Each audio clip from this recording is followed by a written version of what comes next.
In human rights specifically, it's my first forum. I am very impressed by the ability of listening to one another and by the ability of everyone being stressing the importance of cross-cultural dialogue.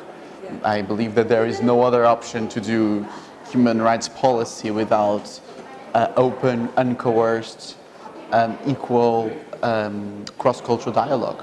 So what we're doing here today, it's a beautiful thing. There is a very clear dichotomial perspective on the difference, and the idea always surrounds that somehow the West is more concerned to the individual, and the individual empowers the state, and with liberalism, so people should do what it's not forbidden, and that in the East, it's the inverse. So the state empowers the people, and people should do everything that the state and the common good allows them to.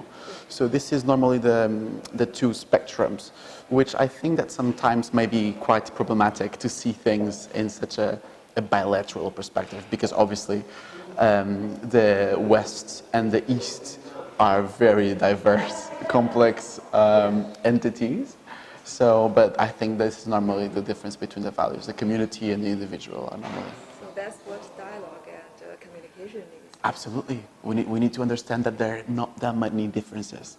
And if we keep looking, for example, at China or Vietnam as nations that really put in the communal and the power of the state as the main thing, if we look at it as black and white, as sometimes happens, we might be missing on many things.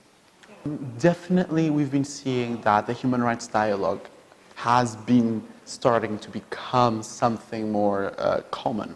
And it's not that China is moving away from the human rights discourse. China moves in, says yes, and say we'll implement it in accordance to our national perspective on human rights, which is already a victory. Because many countries are withdrawing from the human rights discourse, like the Trump administration did in the US. They withdraw, they left the dialogue table. China does not do that, and I think that it's very important people are aware of this, because China does come to the table, does discuss, brings their opinion, brings their version of human rights, creating space for consensus. So, and that has been increasing over time, I would say. So that's really positive. First of all, the most important significance is that nations across the planet are willing to talk about the quality of life of their individuals. At the end of the day, the state is a construction for people's well-being. What matters is that people are safe and that people have their human rights protected and they are not being tortured, or that they have the right to subsistence and they are not poor. So at the end of the day, states are vehicles for this. And the fact that we're here as state representatives and academics to make sure that real people with real lives have their lives impacted by human rights is always the most important thing for me as well. We have to keep this in mind. This is not about policy.